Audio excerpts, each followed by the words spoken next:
Hello दोस्तों, तो आप सभी का स्वागत है हमारे चैनल जेपी इंस्टीट्यूट में।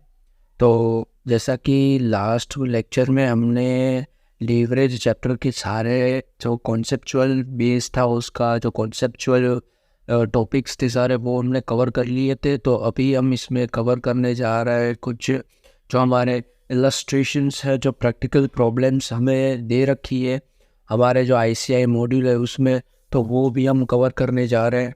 तो चलिए हम यहाँ पे शुरू करते हैं इलस्ट्रेशन नंबर 1 से। और ऑलमोस्ट 5 इलस्ट्रेशंस है इस चैप्टर में। और क्वेश्चंस जो बैक क्वेश्चंस है वो थोड़े ज़्यादा क्वेश्चंस है। तो चलो वो हम अभी यहाँ पे इसके बाद शुरू करेंगे। सबसे पहले हम करते हैं इलस्ट्रेशंस को कवर। यहाँ पे जो इलस्ट्रेशंस हमें दे रखे हैं वो बहुत ही ईजी इलस्ट्रेशंस है, जो आपको इजीली समझ में आ जाएंगे। और इसका जो इलस्ट्रेशंस है, आपको अगर आपके पास अभी तक मॉड्यूल नहीं आया है तो आप आईसीआई की जो साइट है, वेबसाइट है, वहाँ से आप जो बीओएस पोर्टल है वहाँ से आप न्यू स्टडी मटेरियल्स के जो इलस्ट्रेशंस हैं वो डाउनलोड कर सकते हैं। तो हम यहाँ पे शुरू करते हैं इलस्ट्रेशन नंबर 1। तो यहाँ पे हमें इलस्ट्रेशन नंबर 1 पे उन लोगों ने हमें क्या दे रखा है, उन लोगों ने हमें दे रखा है कि a company produces and sells 10,000 shirts. The selling price of one shirt is 500, variable cost 200 per unit per shirt and fixed cost हमें दे रखे 25 लाख। और हमें यहाँ पे कैलकुलेट करना है ऑपरेटिंग लीवरेज। एंड दूसरा हमें दे रखा है कि if sales are grown up by 10% then compute the impacts on EBIT।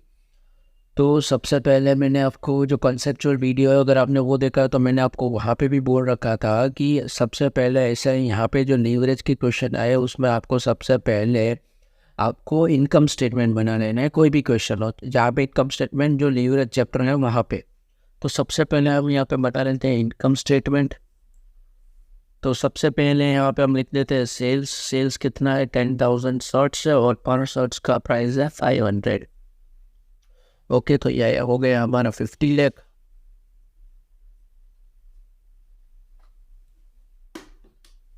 और उसमें से हम माइनस करते हैं वेरिएबल कॉस्ट, जैसा कि आपको मैंने कंसेप्चुअल वीडियो में बताया था। तो वेरिएबल कॉस्ट हमें 200 पर यूनिट दे रखी है, तो ये हो गया हमारा 20 लाख। और इन दोनों को माइनस करेंगे तो हमारा कॉन्ट्रीब्यूशन आ जाएगा जो रहेगा 30 लाख। इसमें से माइनस करते हैं फिक्स्ड कॉस्ट जो है हमारी 25 लाख, तो ये हमारा आ जाएगा EBIT, ये हो जाएगा 5 लाख। ओके, अभी सबसे पहला हमें क्या दे रखा है, फाइंड करना है ऑपरेटिंग लीवरेज। ऑपरेटिंग लीवरेज का मैंने आपको फॉर्मूला जो आपको बताया था वो क्या बताया था, आपको ट्रिक भी बताई थी कि फिक्स्ड कॉस्ट के ऊपर वाला पार्ट को डिवाइड कर दो फिक्स्ड कॉस्ट के नीचे वाले पार्ट से, तो होता है वो कॉन्ट्रीब्यूशन अपॉन EBIT। तो कॉन्ट्रीब्यूशन हमारा है 30 लाख, EBIT है हमारा 5 लाख, तो ये हो जाएगा हमारा 6। तो इसका 6 का मतलब क्या हुआ, 6 का मतलब ये हुआ कि अगर सेल्स में 1% से चेंज आएगा तो EBIT हमारा 6% से चेंज होगा। इसका मतलब क्या हुआ कि अगर सेल्स में 1% से चेंज आएगा तो मीन्स 1 टाइम से चेंज आएगा, 1% से चेंज आएगा, तो हमारा EBIT 6% से चेंज होगा, 6% से चेंज होगा।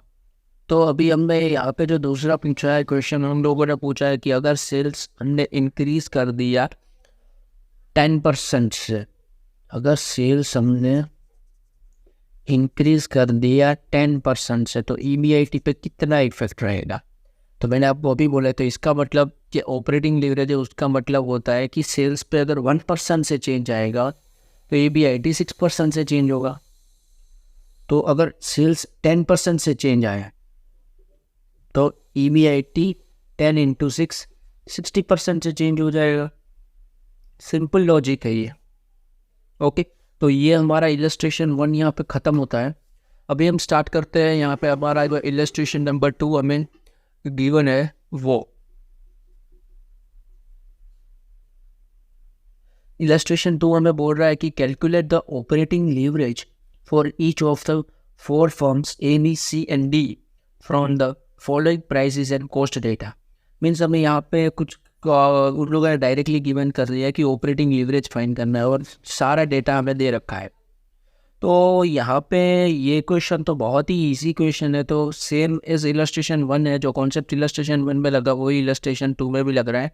तो इसका मैं आपको सिर्फ ब्रीफ दे देता हूँ ऊपर से, तो आप इसको होमवर्क में ट्राई कीजिएगा। अगर नहीं हो आपसे तो आप इसका कमेंट कर दीजिएगा, तो मैं आपको इसको सॉल्व करने का वीडियो भी अपलोड कर दूँगा। वैसे तो बहुत ईजी है।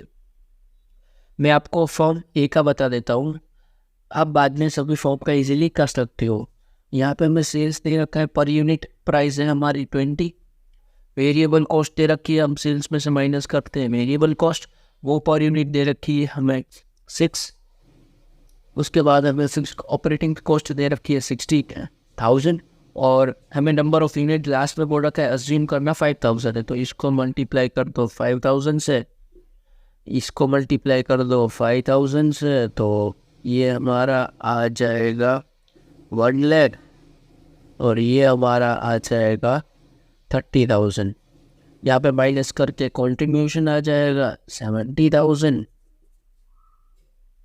और अगर हम कॉन्ट्रीब्यूशन में से माइनस कर दें फिक्स्ड कॉस्ट हमारी है 60,000 और ये हमारा EBIT आ जाएगा 10,000। हमें सिर्फ फाइंड करना है ऑपरेटिंग लीवरेज, जो होता है फिक्स्ड कॉस्ट के ऊपर वाला part divided by fixed cost के नीचे वाला पार्ट, और डिविजन अपॉन EBIT वो होता है 70,000 डिवाइडेड बाय 10,000, दैट्स ऑल। इसका आंसर होगा 7। तो ये सबसे इजी क्वेश्चन थे जो इलस्ट्रेशन हमें दे रखे थे वो। अभी इसके बाद करते हैं इलस्ट्रेशन नंबर 3। तो गाइस अभी हम कर रहे हैं इलस्ट्रेशन नंबर 3। तो मैंने आपको जैसे भी पहले पे बोला था कि आपको लीवरेज का क्वेश्चन में इनकम स्टेटमेंट बताना है, आपको जो कॉन्सेप्ट है वो यहाँ पे भी अप्लाई करना है। यहाँ पे हमें क्या दे रखा है उन लोगों ने, यहाँ पे हमें दे रखा है firms detail are as under, sales हमें डायरेक्टली गिवन है जो है 24 लाख। तो पहले हम वहाँ लिख लेते हैं सेल्स 24 लाख डायरेक्टली हमें गिवन है। बाद में हमें गिवन है वेरिएबल कॉस्ट जो है 50% ऑफ सेल, यानी 12 लाख हो जाएगा। तो इसको माइनस करके हमारा कॉन्ट्रीब्यूशन इजीली आ जाएगा 12 लाख। फिक्स्ड कॉस्ट हमें दे रखी है 10 लाख, तो वो यहाँ पे माइनस करके हमारा EBIT आ जाएगा 2 लाख। और बाद में इन लोगों ने दे रखा है, अभी इसके आगे भी दे रखा है कि it has borrow 10 lakh rupees at the rate 10% per annum and equity share capital इसके 10 लाख और एक से 100 रुपीज़ का है और टेस्ट भी दे रखा है। तो हमें यहाँ पे EBIT में से हम क्या माइनस करते थे, पहले तो इंटरेस्ट माइनस करते थे। तो यहाँ से हमने माइनस किया इंटरेस्ट, जो हमारा हो जाएगा 10 लाख का 10%, 10 लाख का 10%। तो 10 लाख का 10% क्या होता है 1 लाख। तो वो हम यहाँ से 1 लाख को माइनस करते हैं। तो 1 लाख को माइनस अगर करेंगे हम, तो यहाँ पे हमारा EBT आ जाएगा 1 लाख। ओके, यहाँ पे हमारा EBT आ जाएगा 1 लाख और EBT में से माइनस करते हैं टैक्स को। टैक्स रेट है हमारा इंटरेक्ट 50%, तो ये हो जाएगा 50,000 और बाद में हमारा EAT आ जाएगा हमारा 50,000।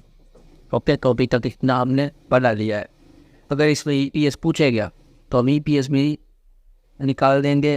बहुत ही ईजी है, क्योंकि नंबर ऑफ शेयर जो हमें 10 लाख दे रखे हैं उसको डिवाइड कर दे अगर हम 100 से, क्योंकि पर शेयर का प्राइस 100 है, तो 10,000 हमारा नंबर ऑफ शेयर आ जाएगा। तो यहाँ से हम EPS को भी निकाल सकते हैं। तो अभी हमें पूछा कि सबसे पहले तो ऑपरेटिंग लीवरेज पूछा है। ऑपरेटिंग लीवरेज होता है कंट्रीब्यूशन अपॉन EBIT, तो वो हो जाएगा 12 लाख डिवाइडेड बाय 2 लाख, तो आंसर हो जाएगा इसका 6 टाइम्स।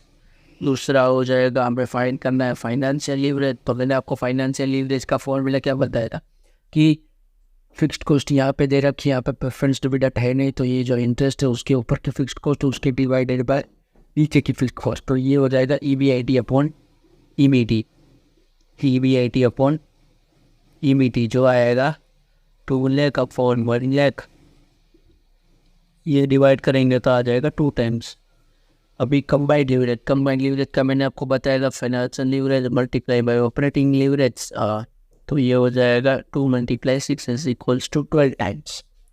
अभी हमें इसमें पूछा क्या है, अभी हमें इसमें पूछा है रिटर्न ऑन इन्वेस्टमेंट पूछा है गाइस, तो ये इंपॉर्टेंट वापस आ गए यहाँ पे जो हमें पूछा गया है, वो मैंने आपको इसका भी कंसेप्ट बताया था पूरा। तो रिटर्न ऑन इन्वेस्टमेंट हम कैसे निकालते हैं, रिटर्न ऑन इन्वेस्टमेंट का फॉर्मूला होता है EBIT upon capital employed. Okay, EBIT upon capital employed. तो अभी हम इसमें निकालते हैं जो रिटर्न ऑन इन्वेस्टमेंट है, तो हमें EBIT दे रखा है 2 lakh divided by capital employed.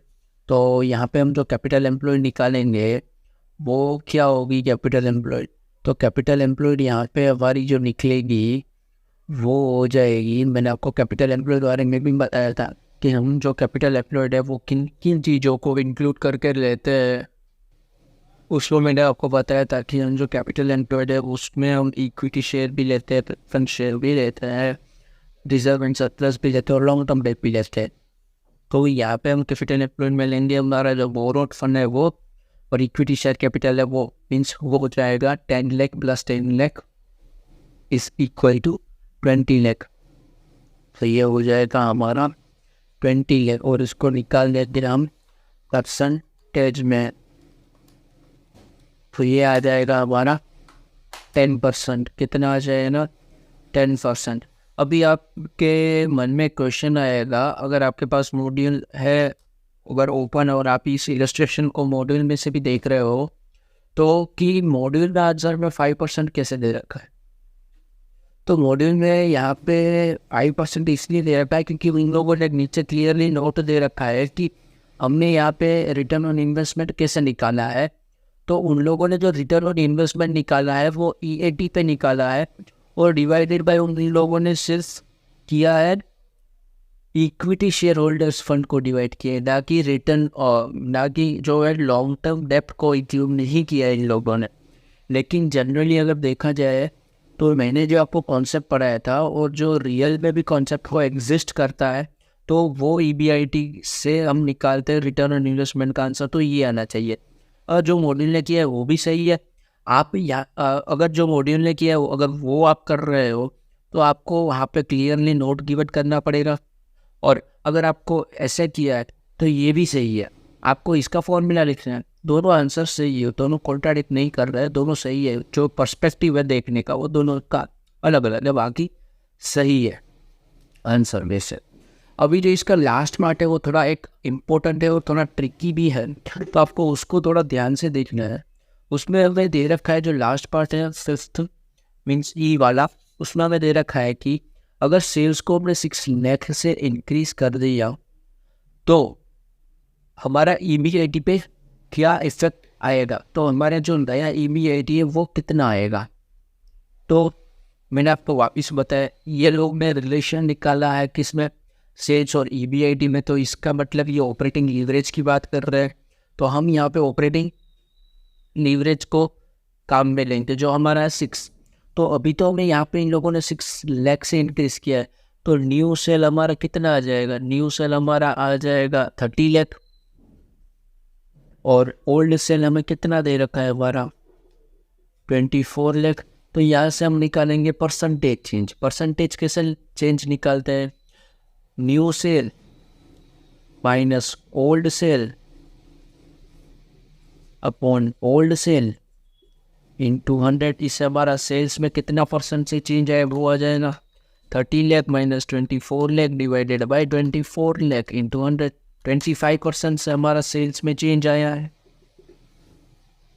तो मैंने आपको बोला कि ऑपरेटिंग लीवरेज का ये जो है हमें ये क्या दर्शा रहा है, ये दर्शा रहा है कि 1% चेंज अगर सेल्स में आया है तो उसका इफेक्ट जो EBIT पे आएगा वो 6% से आएगा। तो अगर सेल्स पे 25% से इफेक्ट आया है तो EBIT पे, तो EBIT पर क्या इफेक्ट आएगा? EBIT पे इफेक्ट आएगा 25% इंटू 6, दैट्स ईजी, 25% इंटू 6। तो हमारा जो EBIT है वो चेंज होगा 150% से। तो जो न्यू EBIT है वो हो जाएगा old EBIT plus 150% of old EBIT। तो हमें जो ओल्ड EBIT दे रखा है, मीन्स हमें फाइन किया वो 2 लाख, प्लस करेंगे इसमें हमारा 150% किसका, 2 लाख का। तो आप इसका अगर आंसर निकालोगे 2 लाख का 150% 3 लाख आएगा, और प्लस कर दो 2 लाख, तो हमारा EBIT ऐसा आएगा 5 लाख। That's easy. आपको इसको वापिस एक बार बता रहा हूँ कि उन लोगों ने हमें बोल रखा है कि अगर हमने सेल्स को इंक्रीज किया 6 लाख से, कितने से, 6 लाख से, तो हमें EBIT पे हमारा क्या इफेक्ट रहेगा। तो मैंने आपको बोला इसका जो हमें क्लियरली गिवन है सेल्स और EBIT का रिलेशन, तो हमने इसको यूज़ किया ऑपरेटिंग लीवरेज को। तो ऑपरेटिंग लीवरेज से हमने जो हमारा सेल्स में चेंज आया जितने परसेंट से, जो था 25%, उसको मल्टीप्लाई किया 6 से, तो आएगा 150%। और EBIT मीन्स इसका ये जो मीन्स हुआ 150% से इंक्रीज हो गया। तो उसको निकालने के लिए हमने जो हमारा न्यू EBIT है उसको निकालने के लिए हमने किया ओल्ड EBIT और प्लस कर दिया 150% ऑफ ओल्ड EBIT। तो उसका जो हमारा न्यू EBIT है वो आ गया हमारा 5 लाख रुपीज़। अभी हम करेंगे इलस्ट्रेशन नंबर 4।